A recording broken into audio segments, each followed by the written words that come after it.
I mean, it's crazy. And there we go.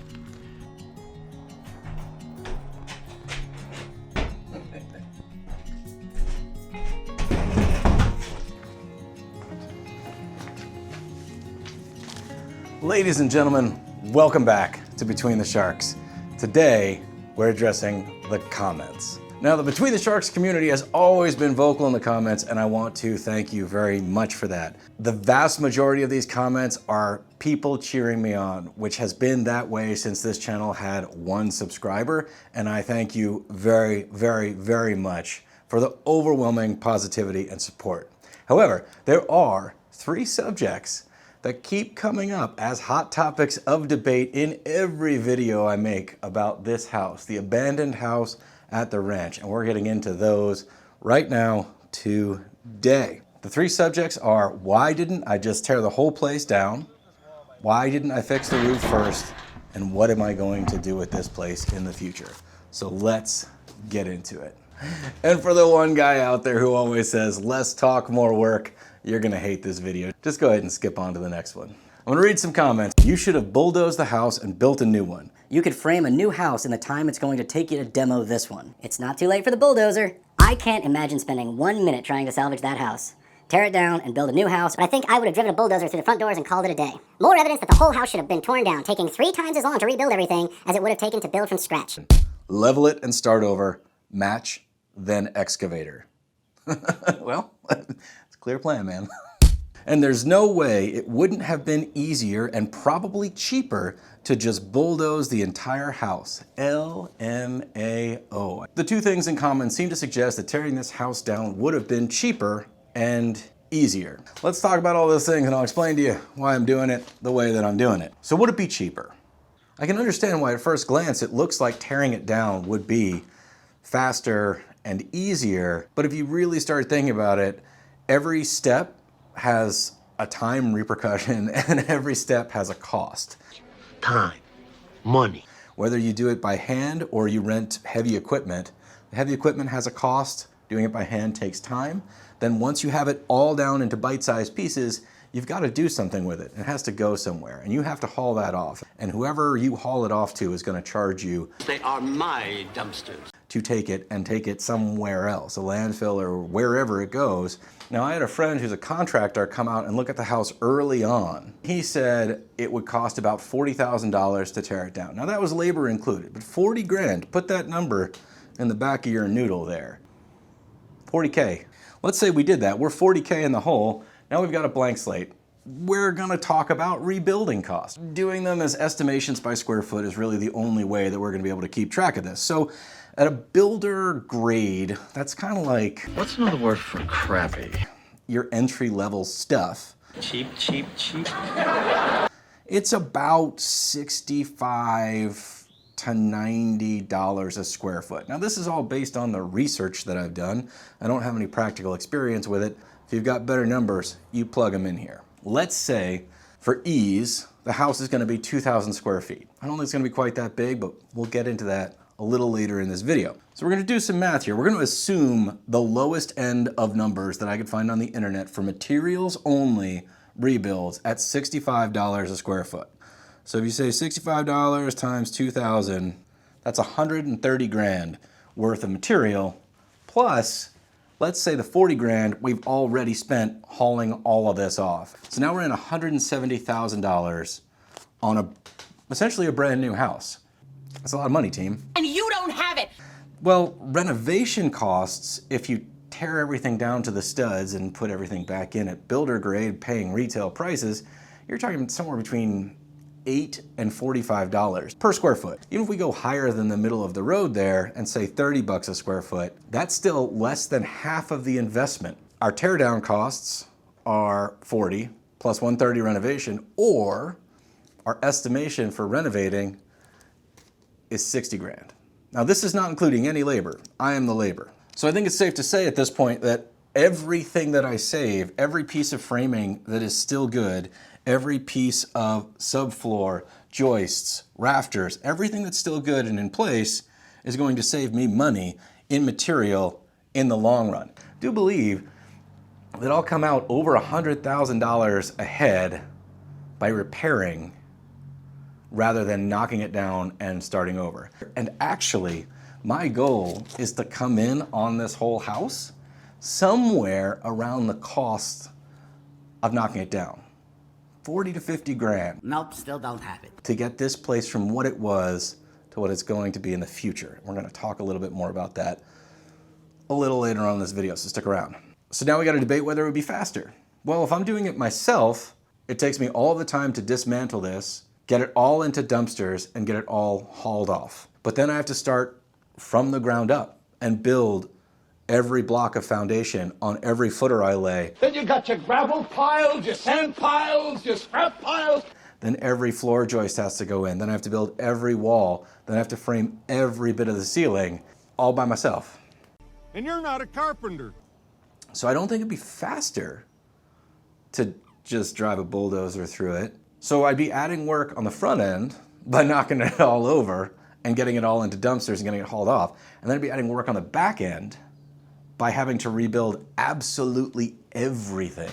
Would it be easier? That's a little misleading. It is typically easier to build from scratch than it is to repair something that already exists. I will acknowledge and agree with that. However, but if we're talking about the project as a whole, to get from where we are to a place that is move-in ready, presuming I'm doing the work myself, knocking it down and building from scratch would add huge amounts of actual work that I would need to do, therefore not really making the project as a whole easier, but probably harder. There would be actually more to do than I need to do at the moment with the house still standing and me still being inside of it, held up by the floors that we've reinforced and fixed, and they're still here, you know? The parts of the building where there was roof damage were really bad. But the parts that remain dry, which is the majority of the house, is actually in excellent shape. Structurally, outside of water damage, the house is holding itself together very, very, very well. The lumber it's made out of is extremely high quality.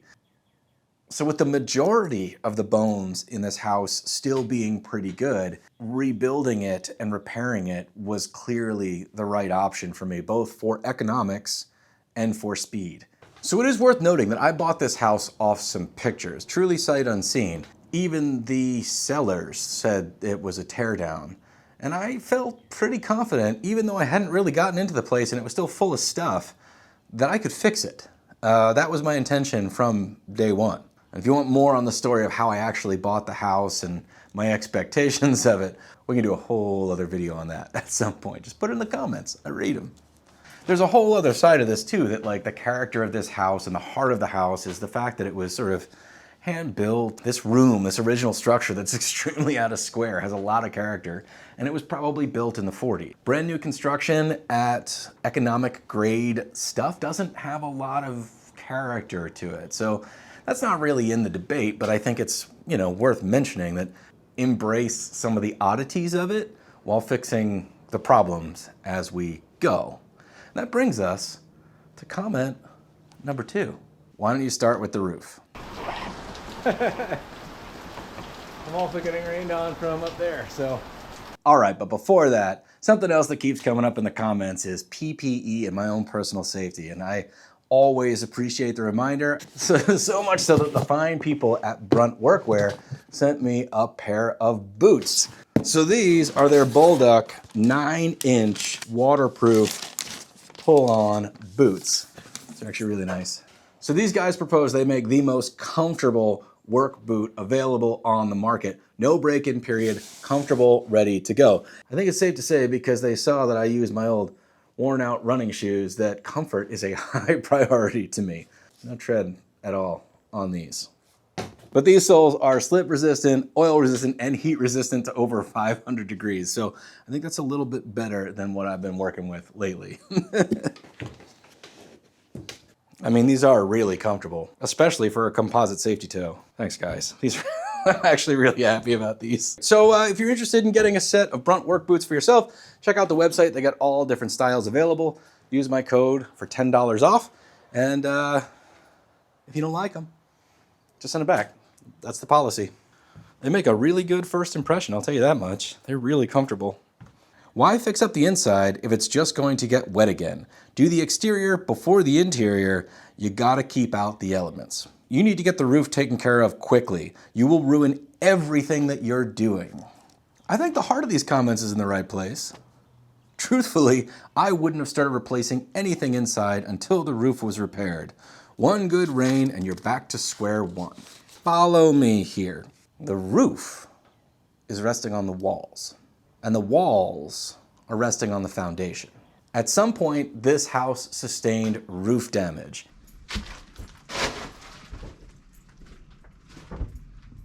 So the water got in. Water feature. So it runs in through the roof and it gets to the walls. The walls contain the water, so they start to rot. But as the water also trickles down, it ends up on the wood on top of the stone foundation, and that also stays wet because everything is encapsulated. As a result, we have rotten wood on the foundation, which is holding up the rotten wood in the walls, which is holding up the rotten wood on the roof. So repairing the roof, in order to do that, I'd have to go up on a rotten roof, on top of a rotten wall, on top of a rotten foundation, to build a new roof on top of a rotten wall, on top of a rotten foundation. So, much like you do when you build a brand new house, you gotta start from the bottom and work your way back up to the top. So that's where we started. We took out the rotten sections of floor so that we could get to the rotten sections of foundation. We replaced the band joists and sill plates where they were rotten. Then we replaced the walls that were on top of the band joist and sill plate. And now we have almost all of the rot out of the walls, making it possible for us to actually repair the roof. Because now the roof has some structure to actually land on. There's a comment in here, and I think it's a misconception. It's a common misconception even. Here we are. Truthfully, I wouldn't have started replacing anything inside until the roof was repaired. One good rain and you're back to square one. Well, no, that's not true, gang. You look at houses and buildings that are under construction for months and months at a time. These materials are made to get wet. Trees get wet. They only rot when they stay wet for extended periods of time. And I mean extended periods of time. One good rain is not going to set us back to square one. Now, obviously, if I were choosing to drywall or something that's really susceptible to moisture before I fix the roof, we would have actual problems. But all of the stuff we're, using for framing, etc., is indeed weather exposure rated, and you can check the rating on the materials that you buy, and they range for a certain period of time to get wet during the construction process. I even went out of my way and purchased stuff that was rated for 500 days of weather exposure because I didn't know how quickly I was going to be working and being able to get to the roof. So everything that I've done so far is in no danger from any moisture coming in from rain. Because I've cleaned everything out. There's no insulation sitting on it, piles of leaves, old dirt and debris, things that we found in the house holding that moisture in.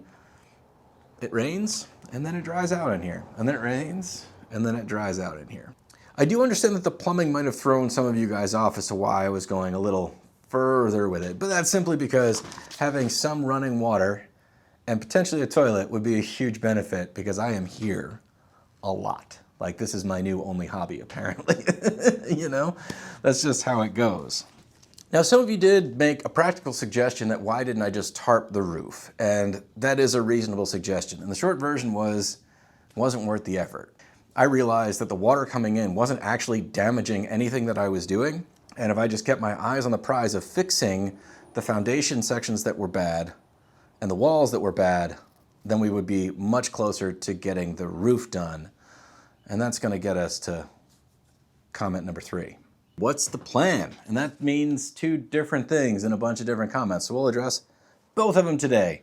Are you going to live there? Is this a flip? What's the layout? That kind of covers both. Are you looking to sell this when completed or live in it? Is it a flip? Nope, not a flip. I actually have great disdain for house flipping. I don't believe that it's good for anyone. I just flipped this house for a tasty profit. I don't think that the traditional idea of the flip which is buying a fixer-upper, repairing it, and upgrading it in order to create the most profit is good for anyone in any housing market. I think it's resulted in a very inflated housing market. I think it really hurts first-time home buyers the most. There's my little, I don't like house flipping. I don't like it. I don't like it at all. So it's not a flip. Tommy, go home. Well, team, my plan is indeed to live here. It is a bit of an upgrade, theoretically, in my imagination from where I am now. And that gets us to the layout, which I am pretty excited to show you because I've been imagining it a lot, and I can imagine myself hanging out here, hosting get-togethers and having a good old time. Now, I also know myself that as soon as this thing gets finished, I'm gonna find another project. And all I've done on this project and all I'm doing on this project is increasing my bandwidth for the degree of terrible that I'm willing to take on. So whatever I take on next has the potential of being worse than anything I would have imagined before I took this on. So, we'll see. We'll see what happens. But the short version before I find myself another massive project is to get this one done and hopefully move into it and enjoy it for just a little bit. I don't relax easily. I like doing stuff. It's what I think is fun, So anyway, there's that. One of the other reasons that I'm not getting involved in the roof or have not up to this point is the new plan, because the layout's gonna change and the roof line is gonna change. In fact, this is the last video in this room. We've been in this room, which is the original section of the house, for a long time. So we are going to use the long days of summer to start our new plan, which is going to require a lot of outside work. Without further ado, let's see if I can sketch this out. The original house is the room we are standing in. It was roughly 16 by 20. It had a bedroom and what was the old kitchen. And that is, by the time we got here, it was the bathroom. At some point, an addition was built off the back of it that created another bedroom. That's the wood paneled room that we've seen here and there on different videos. It's the Fender amp in there that I still, to this day, haven't tried, which is crazy. Then, I believe while that extension was built, they also built another extension, which is the living room-ish. And then off of that extension was another room, which was the sunroom. We'll call this room the sunroom because of the sun that's coming through and the rain that's also coming through that was falling down, which we have already torn off the house. At some point after that, they built another room. This was the kitchen, which we've demoed and replaced the floors in, and off of that is the office space. Because the hill runs downhill, all the water that comes off this way runs into this thing, and it would run around, and it would run into this thing, and then anything that got under that would run into this extension, which has been kind of bad news. So in order to solve that, so we're going to rebuild this extension, but we're going to take the roof line all the way out, which is about 1.5 feet further than it was, so that all the water that runs off just runs off past the building like it ought to. Now, while we're out there, we're going to go ahead and extend all the way to the end of the building so that all of the watershed comes off the building and runs downhill. Now, there's a lot of work to this. French drains, new foundations, all kinds of stuff. It's not a huge extension. It's only about, 12, 14 feet, something like that. But we're going to go ahead and do the length of the building because that will give us the water runoff that will hopefully keep this stable and sound and happy for another 70 or 80 years on the planet. Does that make any sense to you guys? So that's going to extend our living room and make that living space a bit more open. And then the area where the kitchen was, we're going to extend that back out and square it off. And that theoretically should give us some room for a master bathroom and master bedroom.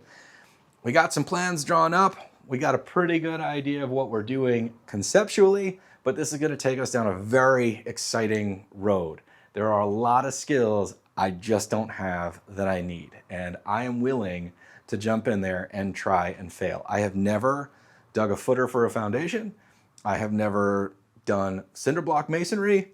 I have never, there's a lot. There's a lot of repairs I have done adjacent to these things, but I've never done this from scratch. So I'm really, really looking forward to doing this. I may fail at all of it. I don't know. May have to phone a friend. I'm not sure what exactly is going to happen, but I'm looking forward to trying it and learning. I've been studying an awful lot. I think I have a pretty good plan, but zero experience. So it's going to be exciting moving forward for me, and I hope for you guys as well following along, because I'm out of my element, Donnie. But hey, that's how you grow and learn stuff, you know?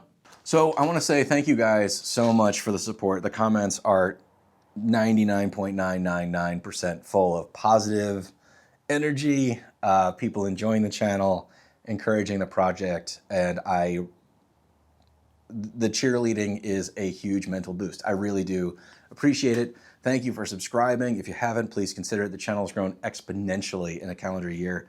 It's been truly life-changing, so thank you so much for participating in it.